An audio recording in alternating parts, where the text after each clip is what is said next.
Hello everybody, Joe Reynolds here at the Silverthorne Performing Arts Center. I am the sound supervisor and production A1 here at the Lake Dillon Theater Company in beautiful Summit County.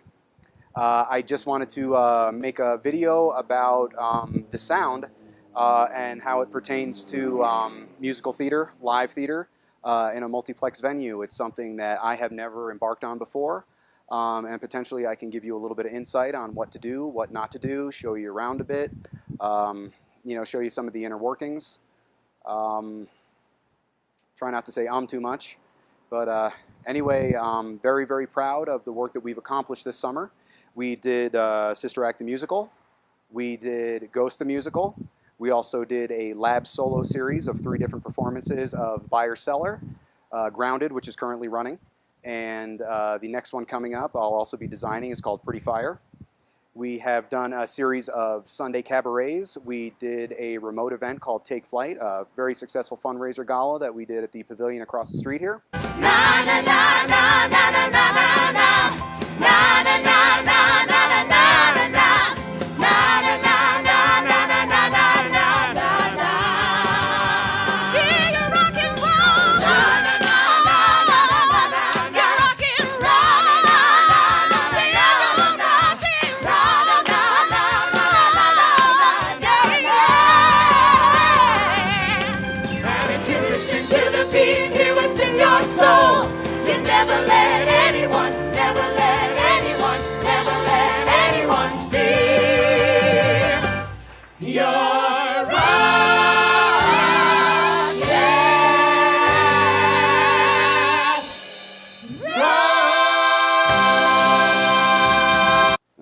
Do we have going on?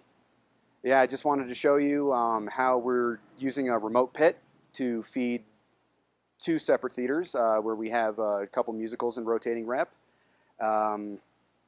What some of my duties are, potentially some of the the other folks that'll be in here working. We're switching over from Sister Act to Noises Off currently. That's going to be the final main stage performance. And yeah, so let's go on in, take a look. And hope you learn a thing or two, because I certainly have. Hello everybody, Joe here. I am at the Lake Dillon Theater Company at the Silverthorne Center for the Performing Arts, where we have just done our last show of Sister Act. Pretty large-scale musical in actually a black box space. We've got a 3/4 thrust configuration for that guy. We've got running the Behringer X32 for sound. This is one of 3 performance venues within the place right now. We have a very small, intimate lab solo theater where we're doing one-man shows. We have 3 of them this season. And then in this main space here, which we call the Flex, because of the flexibility of the configurations that we can do, theater in the round, we can do proscenium, we can do 3/4 thrust. We just finished Sister Act, as I mentioned, and Noises Off is coming up next, so you can probably hear a lot of noise in the background. They're doing Scenic Strike right now. So what I want to do is go around, show you all the spaces. I didn't mention the 3rd space, the studio, which right now we're doing Ghost the Musical. That's a smaller venue. I think we're fitting about 60 folks in there, something like that. This is the largest one, the Flex here. This has, in the 3/4 thrust, it's the Genie.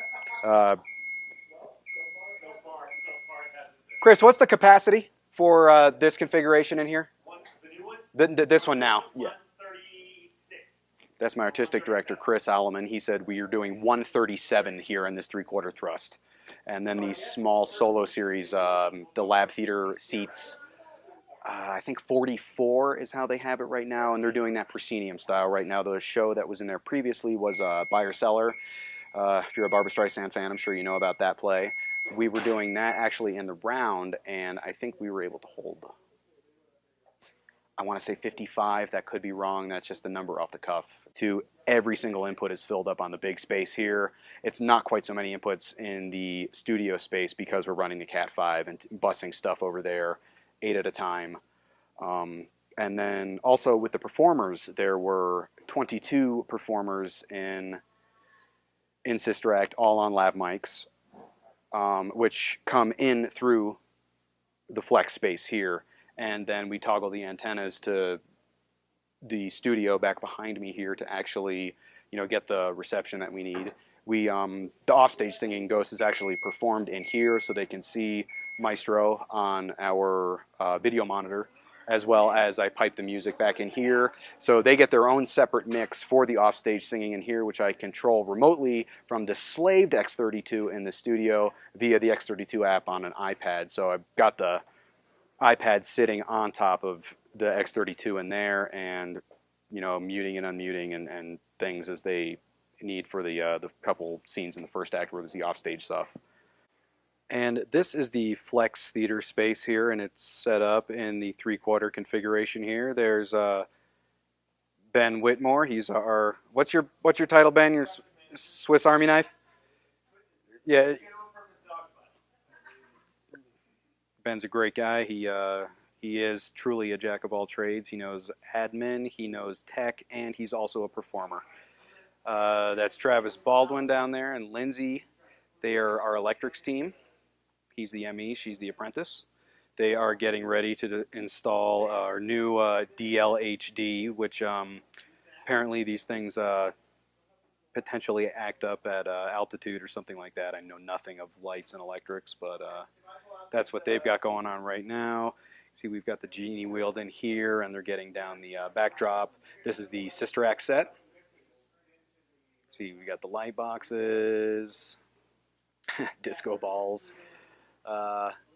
And if I pan up a little bit here, you'll be able to see some of our grid and the cat there.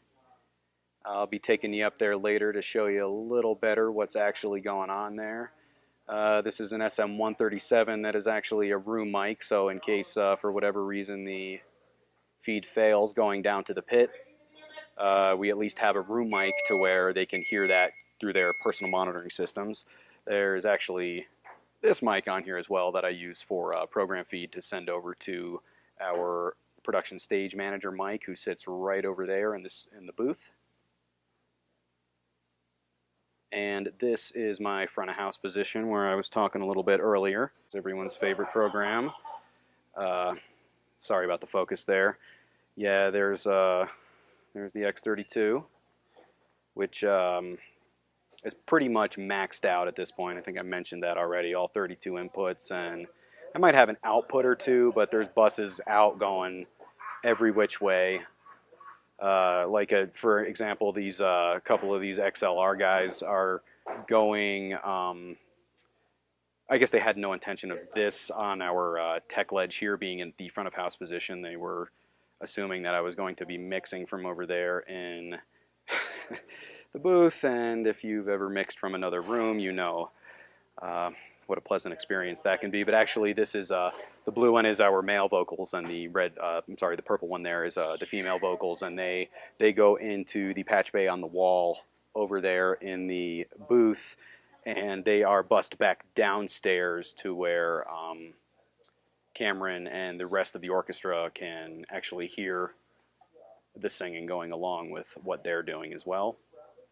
We've got 8 QLXD in this one, 8 QLXD in this guy here for RF mics, and of course that does not equal the total of the 22 that we need, so we've got some of these. I think these are the PGX something or other, the older Shure series. We've got our router here, so this is actually plugged into the board, so I can control this X32 from our other booth with the X32 Edit app on the iPad. Interface here for hooking QLab up, and then we've got the 4 sends going out to various configurations of our speaker hang here, so you get more of like an immersive and spatial effect as far as that goes. And I will now take us over to the studio space. Alrighty.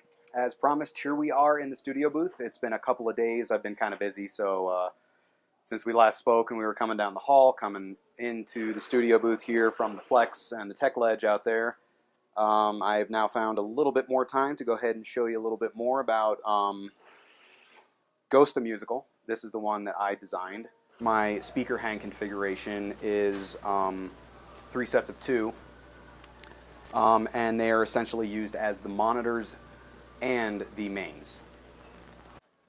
Anyway, let's see. We're piping in all of our information, all of our inputs coming into this board are via the AES network.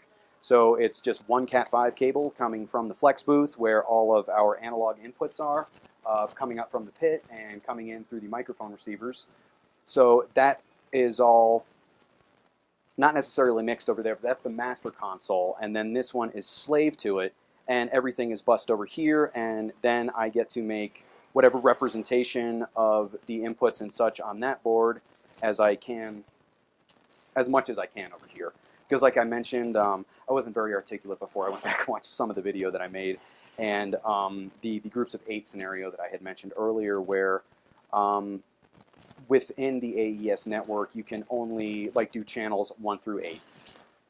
You can't say I want 1 through 6 and then 7 and 8 to be analog inputs. It doesn't work like that. It has to be within that block of 8, and that is a severe handicap of this board. You know, I've been using an X32 for a little while now, and I think they're great, but you know, for the money, you get what you pay for with these guys. And I just wish that it was a little more articulate in the way it interfaced between the analog and the digital signal paths, but it's adequate for what we're doing here.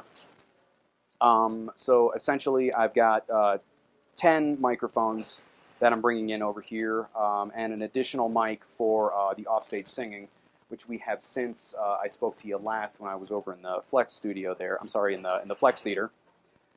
We have moved our offstage vocal booth from the theater to the actor circulation hallway, because you can probably hear all the sawing and such going on, because they're doing noises off, and it's you know, it's a very large, elaborate carpentry project that they've got going on in there. I'll show you a little bit of the progress that they're making in a minute. We've got properties and carps and production manager and stuff like that going on. Q-Lab. It's a pretty Q-heavy show, so what I was doing was, instead of having my A2 down on deck, you know, and hanging around the green room and, you know, as a contingency for, you know, microphone failure, things like that, he's actually up here with me during the performance. He sits to my right here, and he executes the sound cues based on Mike, our stage manager's calls.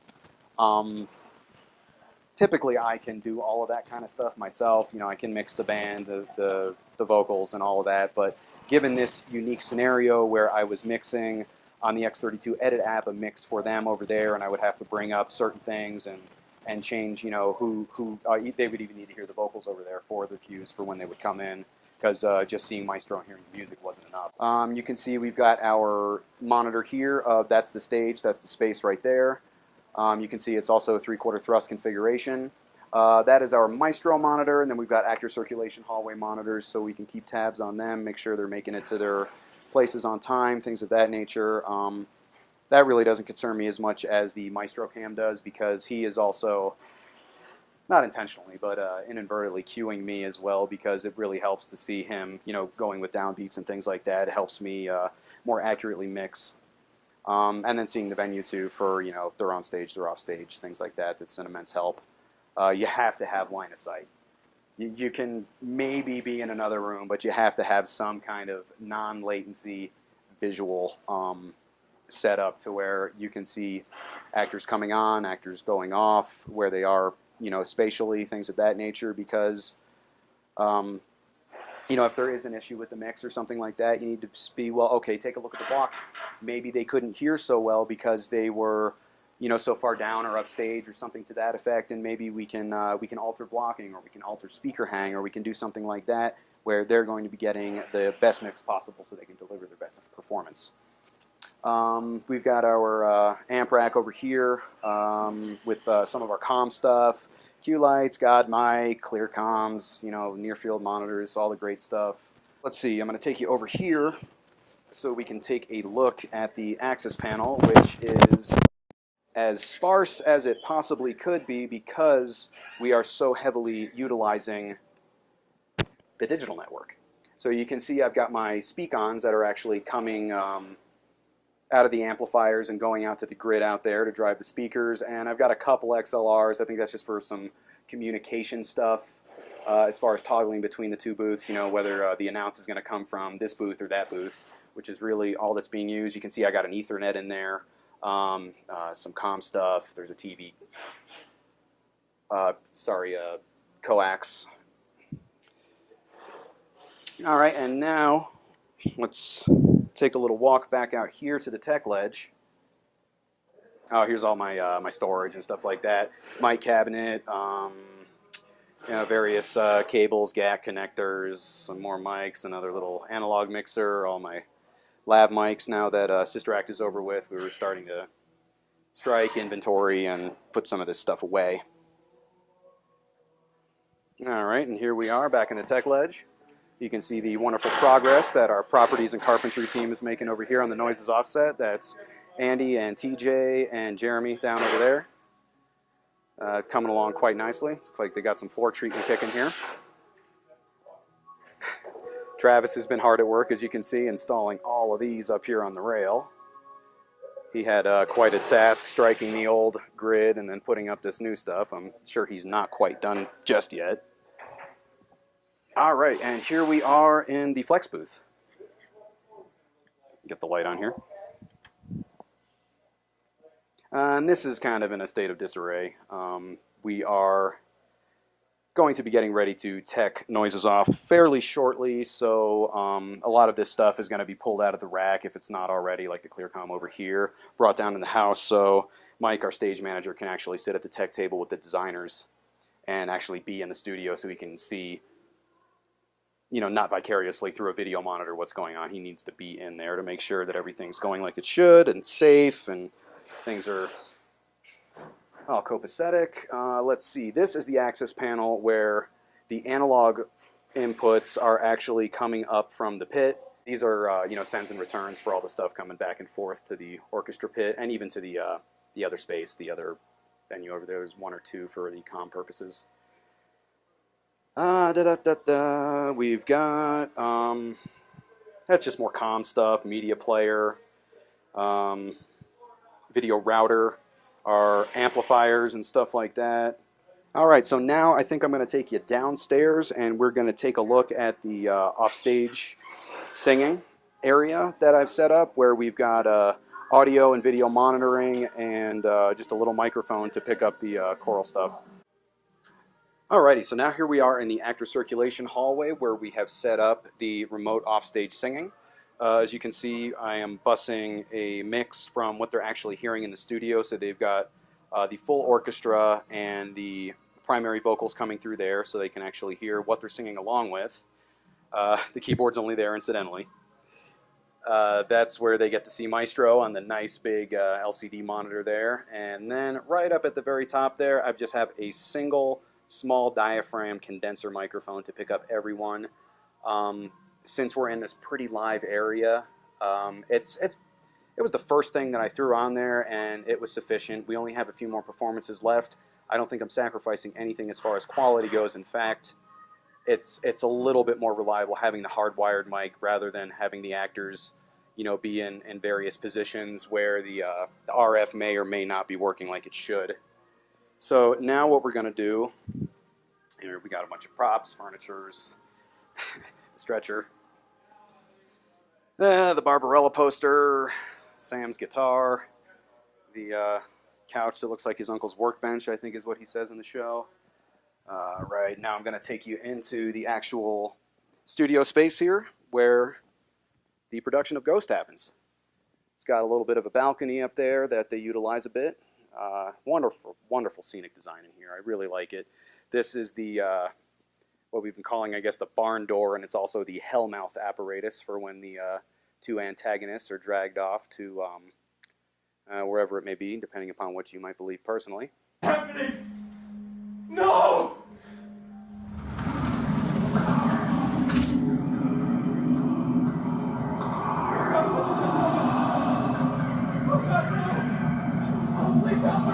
Sam, don't let them take me! Please, help me! I can't! Oh, God!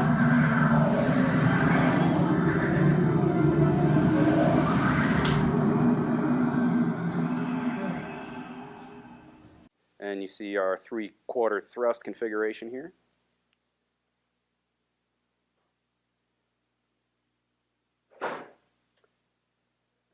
let's see, up there we have our, there's a Maestro cam and there's also a Maestro monitor, so the actors can see the conduction from, is that the word? Conduction? Conducting? Yeah, probably conducting. From on stage. And that's where we were just a little bit earlier. That's the tech booth right up there. Let's see, we've got a couple, there's a stereo pair of speakers pointing downstage, and then on either side, stage left and stage right, there's another stereo pair. And it's kind of behind the chandelier there, but black on black, you get the picture. All right, now let's see. I think we're probably going to either head to the pit or the grid. I'll see what's going on where and where we can actually do a little bit of taping so I can show you a bit more. Alrighty, so here we are now up in the grid of the flex space. You can hear all the construction and such going on down there. I just wanted to come up here to show you a little bit of the speaker hang configuration as far as it went, delivering you know, a true and faithful mix to the 3/4 thrust audience. Let's see, we'll scoop you up here and bring you out onto the cat and into the grid.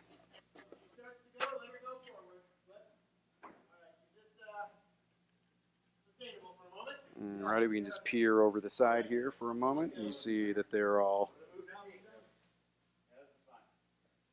cutting twice, measuring once. Let's see, I'm going to take you down here. Let's see, this was essentially a downward pointing monitor for the singers on stage because essentially all the speakers were radiating out towards the audience and all those singers on stage could actually hear some of that. It wasn't providing enough for when they were, you know, center stage, which, you know, is where a good portion of the singing happens. You know, we got to watch out for the tripwire here, trying to catch a predator. Not the kitty touching kind, the Arnold Schwarzenegger alien kind. Yeah, this is the sub. I've got a little block seated underneath that just to make it a bit more directional. Cardioid sub pointing all the way downstage. I believe this is a JBL. I don't exactly know the model number. But it pumps, and we were fortunate enough to have the integrity up on the cat to where there wasn't any kind of rattling or any kind of extraneous noise produced by those low frequencies. And then you can see there's a stereo pair of JBLs hanging on the rail there. They were pointed at the folks that were sitting on you know, stage right and stage left of the thrust. We added these additional downstage guys because these guys here that are actually pointed downstage and where our primary downstage ones are reflected in large by the catwalk here.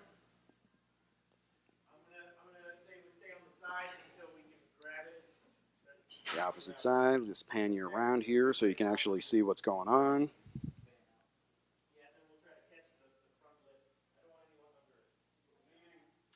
There are several axis and patch bays around here. You can see there's a couple speak-ons. There's also mic inputs up here, which would be kind of cool if we had to, like, say, overhead mic something, or if we were doing, like, I don't know, the elaborate entrance of Chad Deity or Rocky or something like that, you know, where the ref's mic is lowered in from over the ring. I think that would be kind of cool, so it's nice to have that option. Who knows if that'll ever be utilized, but we can if we needed to.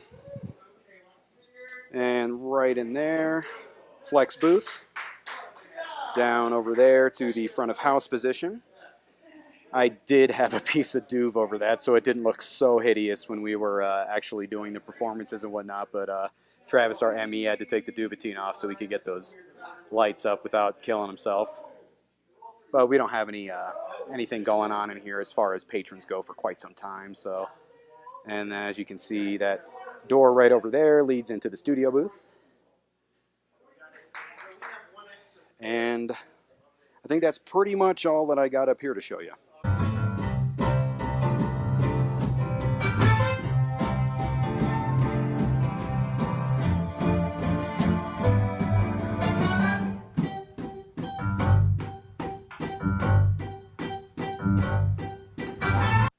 Okay, so here we are in our pit. It's set up remotely, as our artistic director is fond of saying, between 3 brick walls, between this actual space and then where we're actually piping the music into.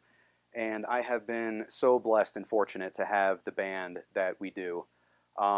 They are a fine group of musicians. They give their best performance every night, and it really shows. It is so important for a sound guy to have a decent, consistent performance every night, and they truly deliver. And guys, if you're watching this, thank you so much for growing with this place, learning the kinks, learning the ins and out of it, and just keeping a great attitude. As much as I'm aware, anyway, it's really been a pleasure working with you all. I'm really gonna miss you. I'm gonna be sad, in the next what do we have? Just a few more performances of Ghost, and then we part ways. But enough sentimentality. We've got our E-drum kit right over here. I'll pan that over in just a moment, show you that. A little bit more about Jason's setup over there. And over here to the left-hand side of your screen is going to be our woodwinds and our brass. We have a couple gals that play a variety of instruments. Christina plays the sax, the clarinet, a couple of different saxes I'm sure she's got. And then the trumpet goes back and forth between like muted stuff and unmuted. Sounds really good. We've got 3 keys set up right now. I think they're all going through main stage, I want to say. Maybe just a couple of them are. Cameron, our MD, he just got a really nice new keyboard, so I'm sure he's wanting to showcase the onboard patches rather than using the Logic stuff that they have built into main stage. So Wendy sits here. It was Mike McKetta up to a few days ago when we closed this track. Now we have a sub on our keys over there. And then on the far side of the room is where Eric and Tom sit, our guitar and bass player respectively. And then you can see in this little nest of various monitors and music stands and such like that. That's where Cameron, our MD, sits, where he conducts from. You can see the camera there in front of him. He's got a white backdrop to, he's typically in blacks when he's conducting, so they need some contrast there so they can actually see the downbeats with no latency because it's all done HDMI. It's the only way to do it. You can't even have a couple of milliseconds of delay, or else it's just going to derail and really not be good. It would be like listening to 2 different metronomes, at the same time.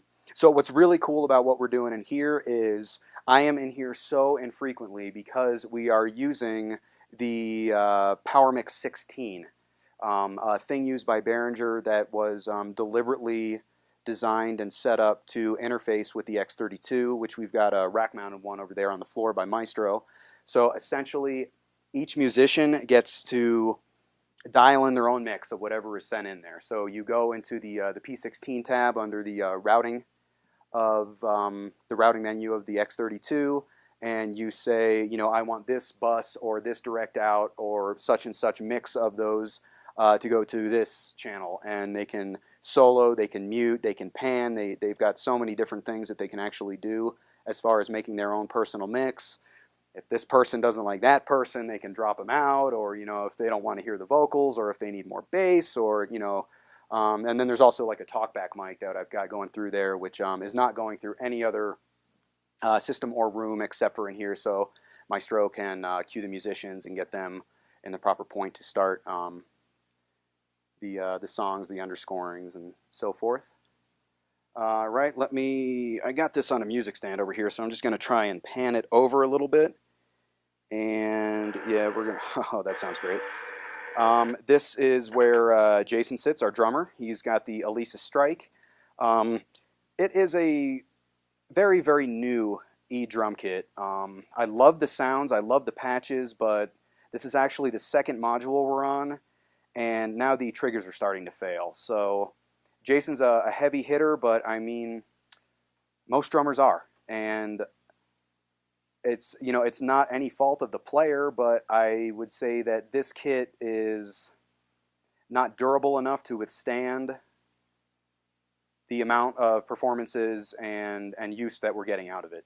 This would be something more for, I don't know, you know, with the price point that it is, I don't like the badmouth equipment, but I would have been much happier with one of the Rolands. Now, he has a series of outputs coming out of the module there. I think there's like 1, 2, 3, 4, 5, 6, 7, 8.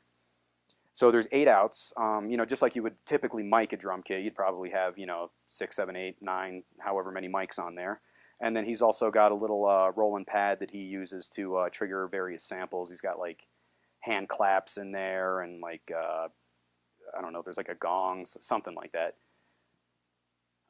Yeah, but there's an out on there for the kick, the snare, the hi-hat, the ride, and then there's a group of toms on the right, toms on the left, and then the crashes on the right and the crashes on the left.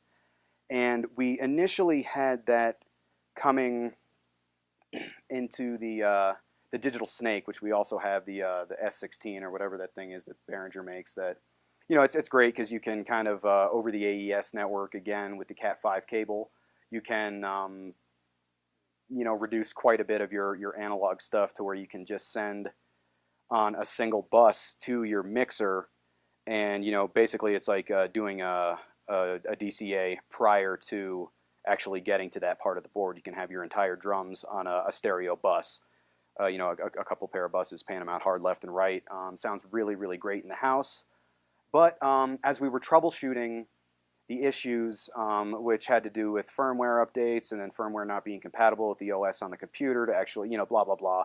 I wound up just seeing, you know, as far as the troubleshooting went, foregoing the digital snake and actually putting all of the drum outs through this giant 32.4 Mackie, and I really love the preamps on these things. So essentially the drum mix is coming through here on 8 channels, and then it's heading over to the X32 over there. Let's see. I'd like to show you one of the P16s here a little closer up. Now these are like an Aviom, which I've used a couple times in the past doing various load-ins and load-outs for the local crew back home. I did fairly recently, Kinky Boots, the national tour came through, and basically this pit emulates very well what they were doing on the road with that, where we've got all this baffling and isolation, and I'm capturing as much of the signals through DIs as I can. I believe I only have 3 microphones in here. Yeah, that sounds about right. But essentially, like, this is Wendy's setup here. You know, she's got her interface down here for the keys, but on top, you know, channel 1, drums, 2, bass, and then key 1, key 2, that's so she can monitor herself. She's got a guitar, the winds and the brass, key 3. There's a metronome in there that we have since scrapped because they don't need that anymore. These guys are good. Cameron's talkback microphone, then they have a male and a female vocal channel there, and then that's the room mic, as I mentioned earlier, you know, in case one of these fails and they can't hear them, which we've had some problems with intermittence and things like that. You know, we're kind of Frankensteining old and new equipment here, and really your system is only as good as your weakest link. So, you know, spending all this money on, you know, speaker packages and digital audio and things like that really isn't good if you know, you got a bunch of lousy XLRs that you got to hook it all together with. You know, they've got a couple video monitors here, which they got set up, which is nice because they're, I feel kind of bad for them. You know, the remote pit does have so many benefits, but, you know, it does have its drawbacks. The band is not in the theater. They're not feeling the energy. They're not seeing the performance. So we try and replicate as much of that as we can for them with the personal monitoring systems, the video monitors, etc. All right, let's see. Make sure I don't trip here. Show you our horns and winds. This is where the ladies sit. Let's see, her mic is right down there. Her mic is right over there. This is Christina and Miranda's setup. They've got their own P16s there. Sorry, I'm going to try and get a little focus here.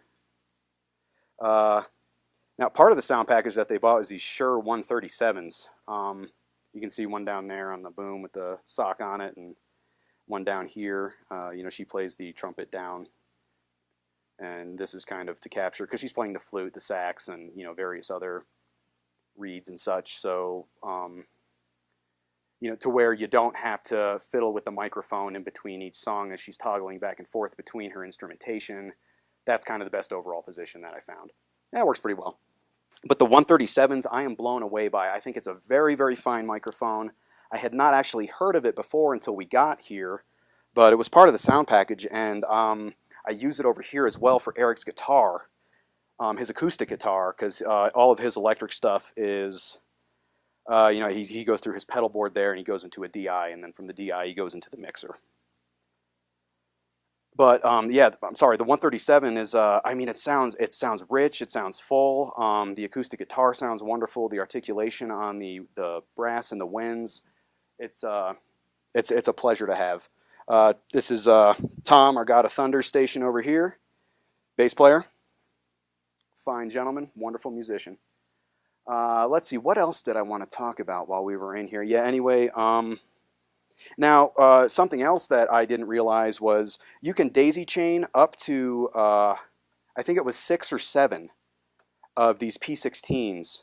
But any more after that, you actually have to get this this central hub here, to where it's a powered thing that takes in the input from, I'm sorry, it's AES, not AES, it's an Ethernet cable going into, coming out of the X32 and then into the PowerPlay 16, the P16D there, which supplies all of the information and power as well to the P16s. And it's cool because it will provide the power over there. There is an option for your little DC converter going into the box, or it can take the power from the module there, which is nice. I just thought of something else potentially to touch on. Now,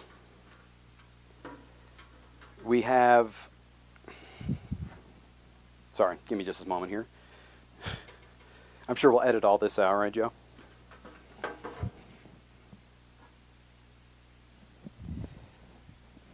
Now, I'm sure you can see there's a lot of masking, duvetine. We've got shipping blankets. We're basically trying to do what we can to dampen as much as we can, because it's like, well, it's a silent pit. We're going to be okay. There's just some horns and acoustic guitar, but really, when everyone's in here playing, just the acoustical noise of Jason hitting the trampolines on the drum heads, the keys being depressed, at the various velocities and things like that, and then the acoustical power of the horns. We have our Lab Solo series just across the hall here, so we were having a bit of an issue with transference through the walls, through the ventilation systems and such. So this was the solution that was come up with on the fly. Ideally, we would want the ladies playing the brass and the winds completely enclosed.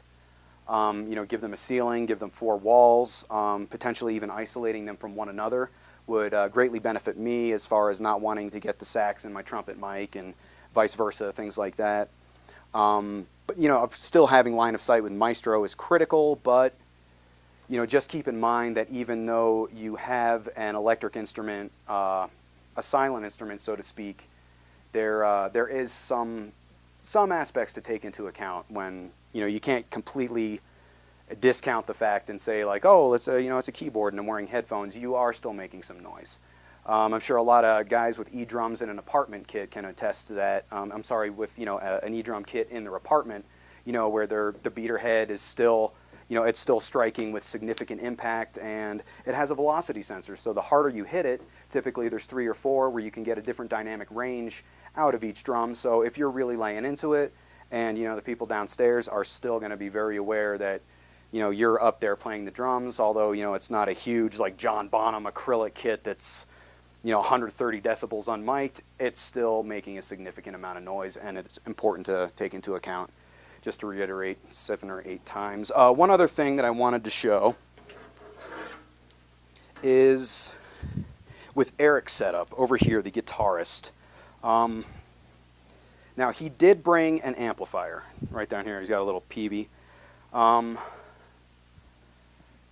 He's going through a DI box after his pedal chain there into the mixer. I would much have rather preferred to put the amp in a different room, mic it with, an SM57 or something like that, because I really am not satisfied, even with all that processing and manipulation that he can do with, having a digital delay, various overdrives, and some other stuff that he's got there. It's not the guitar sound that I think we were after. And potentially putting the amplifier in another room, miking it, feeding it back through the mixer, back through the P16, would have been ideal. We just didn't have the spatial capabilities to have a room dedicated to, an amplifier that's, going from distorted guitar to kind of effectsy sounding stuff to clean guitar. We just weren't able to accommodate that, but potentially in the future we'll be able to figure something out where we can build a box with some baffling material inside the box, stick the amp with the mic in the box. That's very effective. That's a studio technique. And, it's with the remote pit, we are starting to see a lot of studio-like implementation where, it's because it's 100% sound replacement. There is no acoustical volume from the band in the venue. And you're trying to mix that no acoustical volume over the speakers with the acoustical power of the voice of the talent, coming from their mouth and then coming from their mouth through the mic, through the system. So it does definitely present challenges, and if you've never done it before, approach it carefully. Try and think ahead as much as you can. Alrighty.